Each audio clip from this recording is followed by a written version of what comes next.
Hey everybody, come follow me for goodness knows how many weeks now, but it's just so good, right? How are you enjoying it?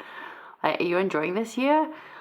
We noticed that the reading wasn't too heavy this year. We're kind of enjoying that. I think although we were stretched with Old Testament knowledge, reading about Christ and his ministry on earth is just like so light and refreshingly good. Yeah, and I think we needed that right now with everything that's going on. I think that's been really good. So, how are you enjoying it? Let us know. Anyway, this week we're in Matthew 11 to 12 and Luke 11. Now, a couple of these things again will flow on from the same as last week, and you might read some of the same things next week.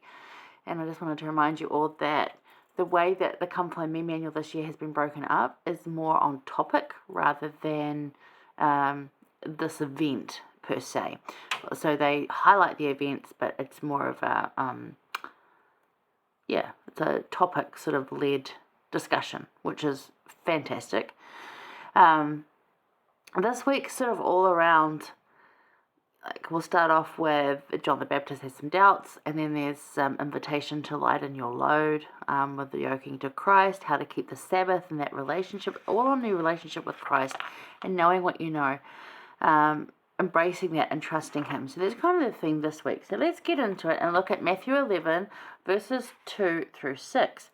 So in verse 1, it just says, Jesus is going around, he's commanding the 12 disciples to go and preach and teach and stuff, and they're sort of a bit freaked out about that, but still, they go ahead and do it, because remember, these are new converts, and they don't really know what they're doing. He's tried to instruct them, and they're like, well, we'll give it our best shot, we'll go give it a try, but still, think about if you were a new convert and doing that, and how our missionaries go out and do that. That scares most of us, so keep that in mind. Who's just thinking that, and they're going about and, risking their life here, which some of our missionaries now still do.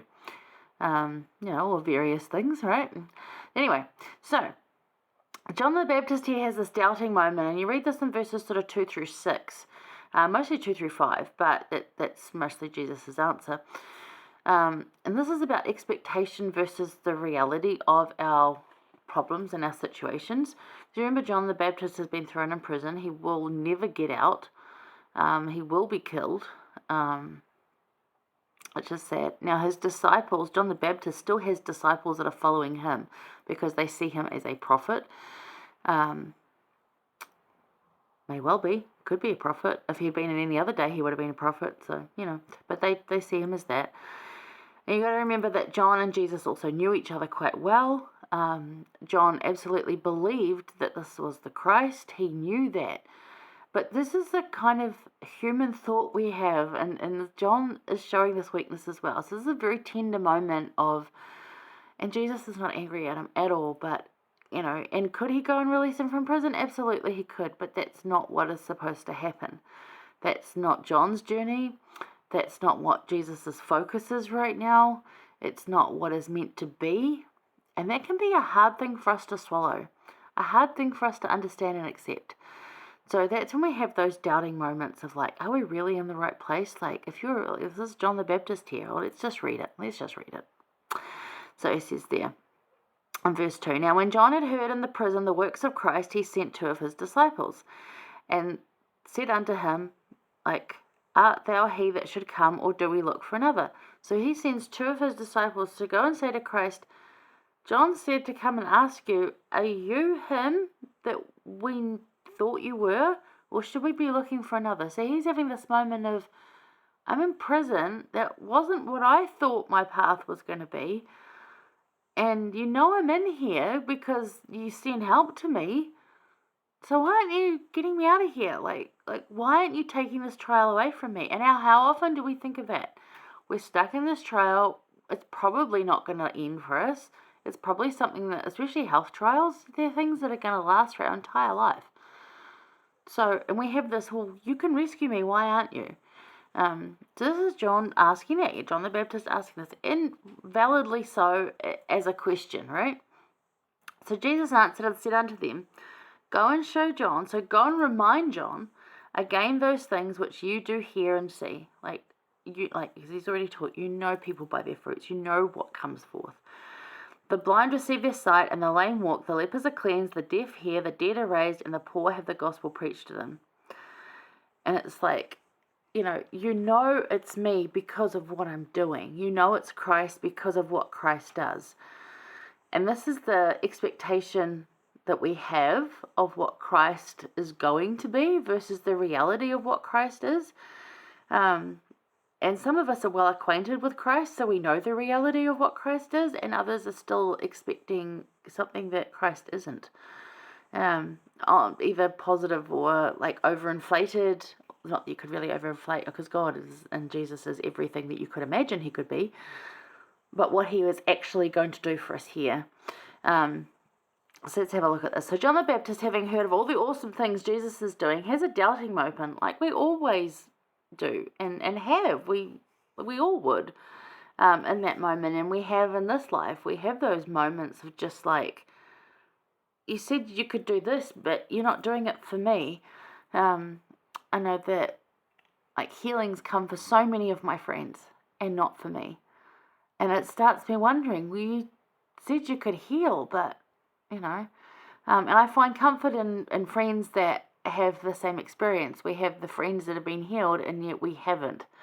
There was no miracle of healing for us, but there have been other miracles that have come in that. So it's about looking for that.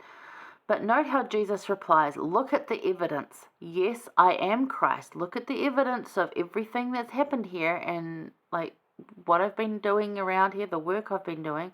Look at that. You can know me by my works. And we can all say that. You can know us by our works. If someone was going to talk about you, and sometimes they do negatively. Mostly I would hope positively.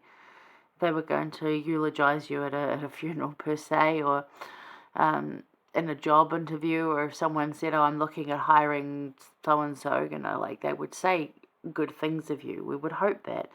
But you can look at the evidence of their works. That is what indicates that person. And you've got to take into account the whole thing, like their situation and everything. But yeah, what's the evidence of their works? So by the evidence of Christ's works, we can know that he is Christ. Of what he's done, we know he's Christ. So it's the expectation of versus the real, as I said. So yeah, lose the should. I'm a big fan of that. Lose the should. And I'm still working on it too. Lose the should.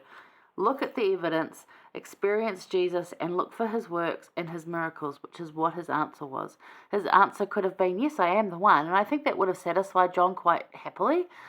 If he'd go back and say, yes, I am the one, but this is your journey, and, you've got this. I know you've got this. I'm with you. I keep sending you help. You're going to be okay. It's just going to really suck for a while, while you're in prison. And I think that we're all kind of in that boat in a certain degree. But yeah, the evidence, the answer wasn't, of course it's me. No, the evidence was, you know that it's me. I'm reminding you that you already know it's me, because of what you know and because of what you've seen. So in that vein, Elder Uchtdorf taught, and we know this because he says it and it gets repeated a lot, but doubt your doubts before you doubt your faith. So this is a moment John could have really used that advice. He already had the faith. He knew who Christ was. Remember, he jumped in the womb when Jesus turned up very little in Mary's womb. He knew this. It was a core belief and value of his, but he's just having this moment of probably very tired, very overwhelmed, like worried and like what the heck, and we all do that. So yeah, doubt your doubts before you doubt your faith. He had the faith. He should have stuck with that. And there's going to be questions we all have around Christ and what Christ does, and why aren't we being the ones getting the miracles, or we being the one being healed? But you know what? Look at what you already have and the miracles that have already existed in your life, the blessings you already have, and you can know Christ is real by those things. You really can. All right, so if you're wondering why John had a doubting moment, that's why. Hope that explains that. Okay, we're going to hang around in Matthew 11 and look at verses 28 to 30. I'll see you there.